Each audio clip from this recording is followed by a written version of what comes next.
25-26-এর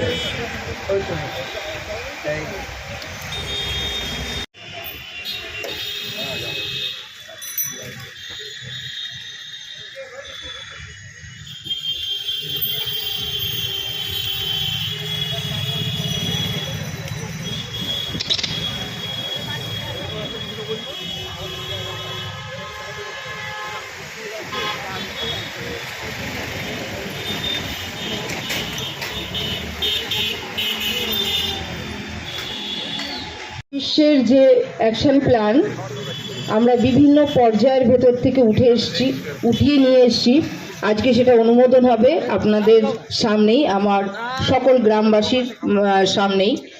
আমি এখানে উপস্থিত আমার সকল গ্রামবাসীকে, যারা আমার বড় গুরুজন রয়েছে, তাদের প্রণাম, ছোটদের ভালোবাসা জানিয়ে আমরা গ্রামসভা শুরু করতে চলেছি 25-26। তো আমাদের মধ্যে উপস্থিত রয়েছেন আমার পঞ্চায়েতের সরকারি আধিকারিক, আমাদের সেক্রেটারি মধুপর্ণা বাসু, উপস্থিত রয়েছেন পঞ্চায়েত সদস্য সুনীল ঘোষ, কৃষ্ণা রায়, শ্যামল দে, উপস্থিত রয়েছেন পঞ্চায়েত সদস্যা মঞ্জু সরকার, উপপ্রধান অঞ্জলি দেউরি, আমাদের আকবর আলী মণ্ডল পঞ্চায়েত সদস্য, মুকুন্দ রায়, স্বপন হালদার,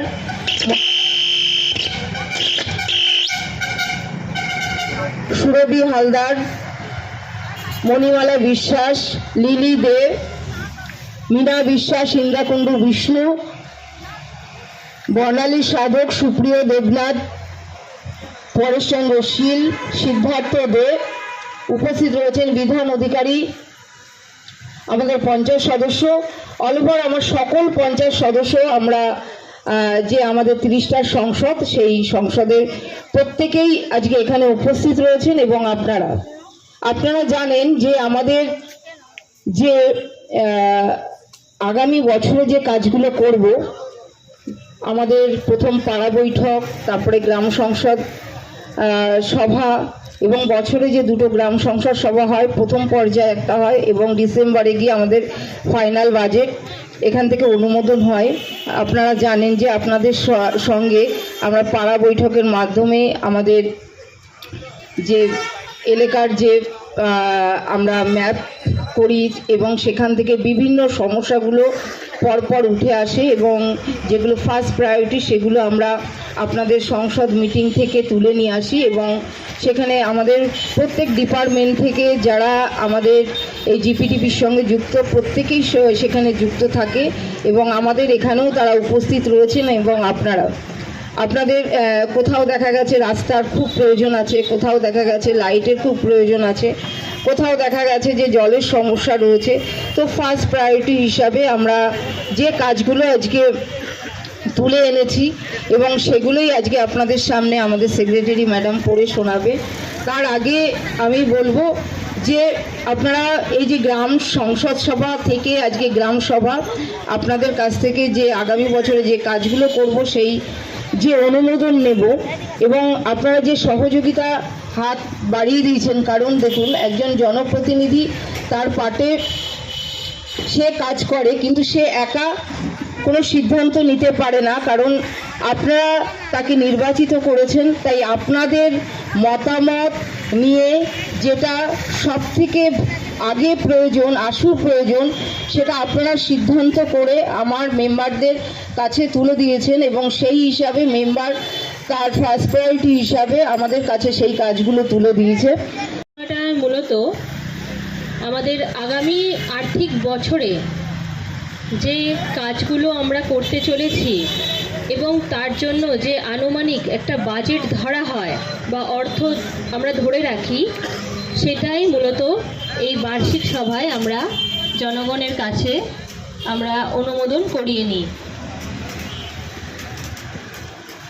প্রধানজি সবটাই বলেছেন যে বিভিন্ন যে পর্যায়গুলো ওপর আস্তে আস্তে এক ধাপ করে এগিয়ে আজকে আমরা ফাইনাল বাজেট বা আমরা যে ফাইনাল পরিকল্পনাটা করি। আপনাদের প্রত্যেকেই নভেম্বর মাস থেকে পাড়া বৈঠক হয়েছে প্রত্যেকটা সংসদে, তারপরে গ্রাম সংসদ সভা অনুষ্ঠিত হয়েছে। আপনাদের মেম্বার এলাকার সদস্যরা সেখানে উপস্থিত থেকে আপনাদের সাথে আলোচনার মাধ্যমে এলাকায় যে কাজগুলো এই মুহূর্তে অত্যন্ত করা জরুরি সেইগুলো আপনারা তুলে ধরেছিলেন সেই সভাতে, সেইগুলোই রেজলিউশন হয়ে এসেছে এবং সেখান থেকেই পঞ্চায়েতের যে আমাদের যে কি বলে আমাদের যে পঞ্চায়েতের যে অর্থ আছে আমাদের, তার সাথে সামঞ্জস্য মিলিয়ে আমরা একটা পরিকল্পনা তৈরি করি। দেখুন, প্রত্যেকটা এলাকায় প্রচুর চাহিদা থাকতে পারে, বিভিন্ন কাজের চাহিদা থাকতেই পারে, কিন্তু একটা অর্থবর্ষে সমস্ত কাজ তো করে ফেলা সম্ভব হয় না, সেই পরিমাণ অর্থ আমরা কখনোই পাই না। তো সরকারের কাছ থেকে আমরা যে অনুদান পেয়ে থাকি তার সাথে সবসময় সামঞ্জস্য রেখে এবং এলাকায় প্রায়োরিটি বা জরুরি ভিত্তিক কোন কাজগুলো আছে সেইগুলোকে অগ্রাধিকার দিয়েই কিন্তু আমাদের এই পরিকল্পনা এবং বাজেটটা তৈরি হয়। এরপর আমাদের আগামী 2025-26 অর্থবর্ষের টোটাল যে বাজেটটা অনুমোদন হয়েছে সেটা হচ্ছে 4,15,27,708 টাকা। এর মধ্যে অর্থ ও পরিকল্পনা উপসমিতিতে 2,44,37,440 টাকা ধার্য হয়েছে। কৃষি ও প্রাণী সম্পদ এই দপ্তরে 6,26,000,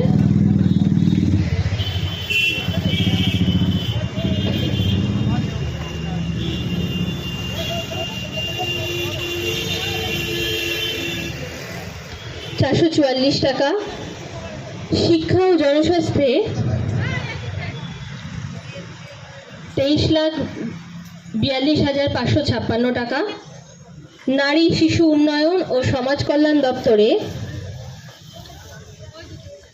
26,32,000 টাকা এবং সর্বোপরি শিল্প ও পরিকাঠামো উপসমিতিতে 81,37,445 টাকা ধার্য করা হয়েছে। তো এই হচ্ছে উপসমিতির বাজেট এবং এর সাথে সামঞ্জস্য রেখে পরিকল্পনাগুলোকে কিন্তু আমরা ধরেছি। সদস্যদের উপস্থিতিতে সেইগুলোকে পাঠ করানো হয়েছে এবং সেখানেও এটা যেহেতু খসড়া আলোচনা হচ্ছে ড্রাফট, সেখানে তাদেরকে আরেকটিবার সুযোগ দেওয়া হয়েছে যদি এখনও কোনো পরিকল্পনা পরিবর্তন করার তার দরকার থাকে তাহলে তারা কিন্তু সেটা ইমিডিয়েটলি অতি দ্রুত জমা দেবে এবং তারপরেই আমরা জানুয়ারি মাসের প্রথম সপ্তাহে একটি ফাইনাল পঞ্চায়েত একটি সভা করে সাধারণ সভা করে কিন্তু আমরা চূড়ান্ত অনুমোদনটা নিয়ে নেব। ঠিক আছে? তো এই ক্ষেত্রে আমরা বলে রাখি একটা জিনিস, আমরা পঞ্চায়েতে যে কাজগুলো করে থাকি সে বিভিন্ন উন্নয়নমূলক কাজ বা পরিষেবামূলক, এই দুই ধরনের কাজই তো হয়ে থাকে। পঞ্চায়েত থেকে পরিষেবা পান বা উন্নয়ন পরিকাঠামোগত কিছু পরিষেবা পেয়ে থাকেন। রাজ্য সরকার এবং কেন্দ্র সরকার থেকে একটি অনুদান আসে, আর আমাদের পঞ্চায়েতের যে নিজস্ব তহবিল আছে, এই তিনটে অনুদান মিলিয়ে কিন্তু আমরা আপনাদেরকে পরিষেবা প্রদান করে থাকি।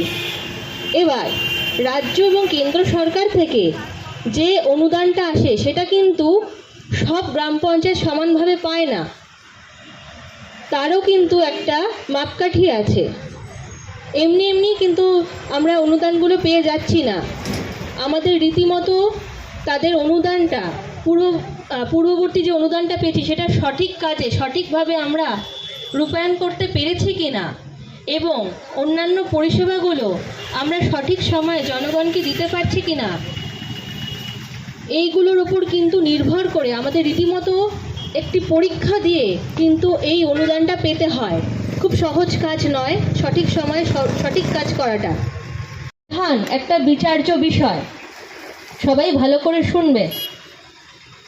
আমরা ঠিকমতো পরিষেবা দিচ্ছি, ঠিকমতো টাকা খরচা করছি, রাস্তাঘাট তৈরি হচ্ছে, ড্রেন তৈরি করছে, জলের এটিএম তৈরি হচ্ছে, সব ঠিক আছে। ভবিষ্যতে কিন্তু এই যে কেন্দ্র বা রাজ্য যেটাই বলুন না কেন, এর থেকে অনুদান কিন্তু পাওয়া আমাদের বন্ধ হয়ে যাবে।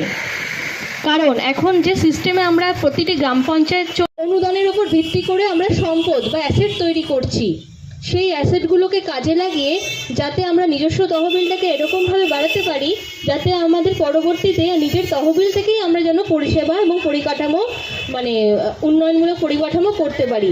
তো তার প্রথম ধাপই হচ্ছে কিন্তু এই কর, ট্যাক্স যেটাকে আমরা বলে থাকি, ট্যাক্স দেওয়া।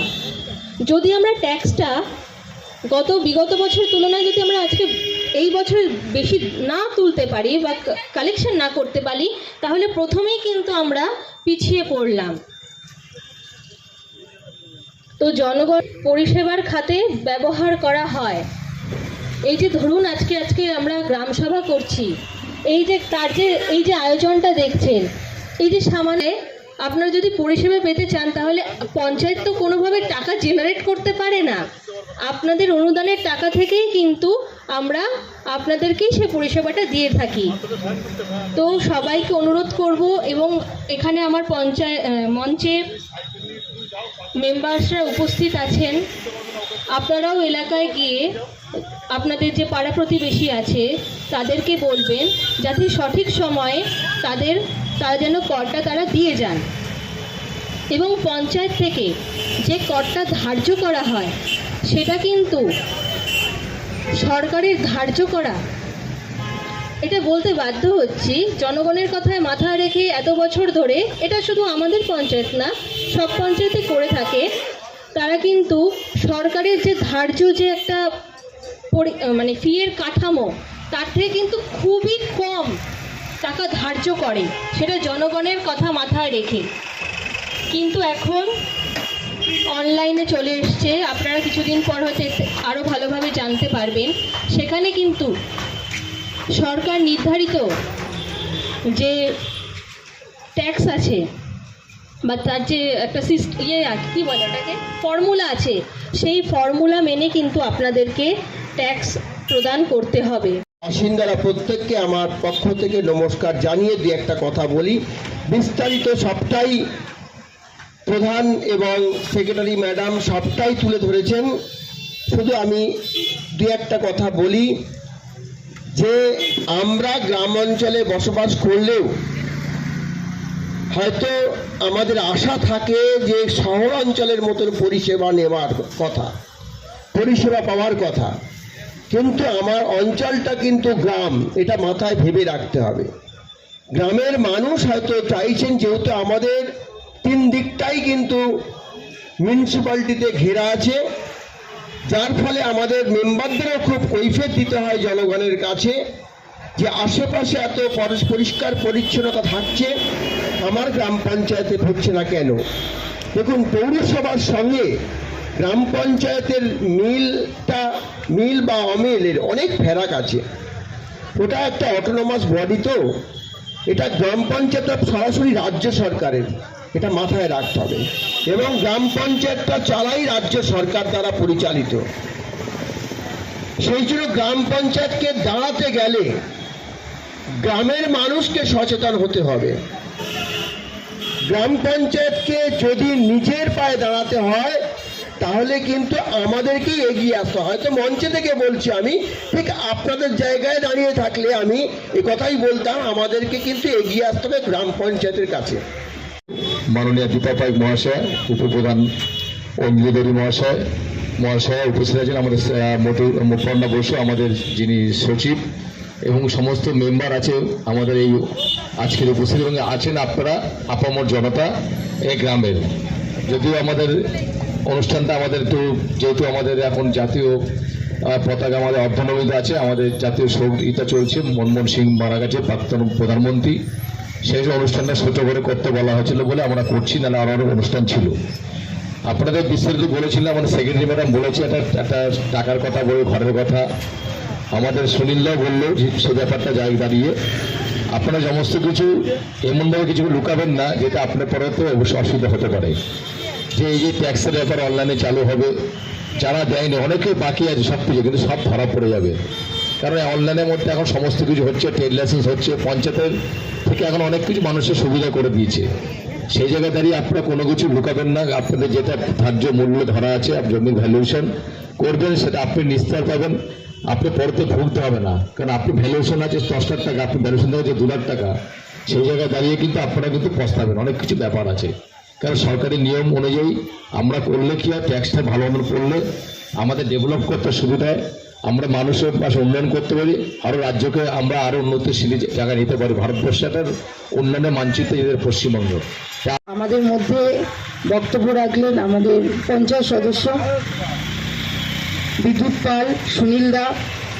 তো প্রত্যেকেই তার মতামত জানালো এই বিষয়ে। একটা যেটা আর কি আমাদের ট্যাক্স কালেকশন নিয়ে যে বক্তব্যগুলো পরপর রাখছে আমাদের সেক্রেটারি ম্যাডামও বললেন, আমি বলবো যে অনলাইনে ট্যাক্স হতে চলেছে আমাদের আগামী বছর থেকেই। আমরা অনলাইনে এই ট্যাক্সটা গ্রহণ করা হবে। এবার মার্চ পর্যন্ত আমাদের হয়তো ম্যানুয়াল হচ্ছে, তো অনলাইনে হবে বোধহয় মার্চের পর থেকেই, তাই তো? তো আপনারা একটুখানি ফর্মটা নেবেন, ফর্ম নিয়ে নিজের বাড়ির মূল্যটা আপনি নিজে লিখবেন। আপনি যেটা লিখবেন তার ওপরে 6% 2% আপনার ট্যাক্সটা হবে। এবার এই ফর্মটা যদি না নেন তাহলে আমাদের অফিস থেকে যে ভ্যালুয়েশন বসাবে আপনার জমির, সেই ভ্যালুয়েশনের ওপরে দেখা গেল অনেকটা বেশি হয়ে গেল। তো ফর্মটা আপনারা এবার ট্যাক্স যারা কাটতে আসবেন ট্যাক্সটা কেটে নিন, কেটে নিয়ে একটা আমাদের 5 নম্বর ফর্ম আপনারা বাড়িতে নিয়ে গিয়ে ফর্মটা ফিল আপ করে পঞ্চায়েতে জমা দিন। তাহলে একটা স্বঘোষিত ফর্ম, ওটা আপনি নিজে ঘোষণা করছেন আপনার বাড়ির মূল্যটা কত। অতএব তার 6% 2% হয় এটাও জেনে গেলেন, মানে একটা সরকারি নিয়মেই ট্যাক্স কালেকশন হবে। তো এটা আপনারা সহযোগিতা অবশ্যই করবেন। আপনারা দেখেন যে বছরে পুরোটা সময় আমাদের বিভিন্ন সময়ে বিভিন্নভাবে আমরা আপনাদের পাশে থাকার চেষ্টা করি, বিভিন্ন প্রোগ্রাম হয়। তো এগুলো যদি আপনারা সহযোগিতার হাত না বাড়িয়ে দেন তো আমাদের কাজ করতে অনেক সমস্যা হয়। আপনারা জানেন যে আমরা যেমন কেন্দ্রীয় সরকারের এবং রাজ্য সরকারের বিভিন্ন ফান্ডের মাধ্যমে আমরা কাজ করে থাকি, সেখানে আমাদের নিজস্ব একটা ফান্ড থাকে, সেই ফান্ড থেকে কাজ করি। আমাদের এমপি এমএলএ ফান্ড থেকেও আমরা পাই, এবং জেলা পরিষদ এবং আমরা ব্লক থেকেও কিছু টাকা নিয়ে আমাদের যেভাবে ফান্ড অ্যালটমেন্ট হয় পরপর কিন্তু আমরা আপনাদের পাশে থাকার চেষ্টা করি। আপনারাও পাশে থাকবেন এটাই বলা। তো এই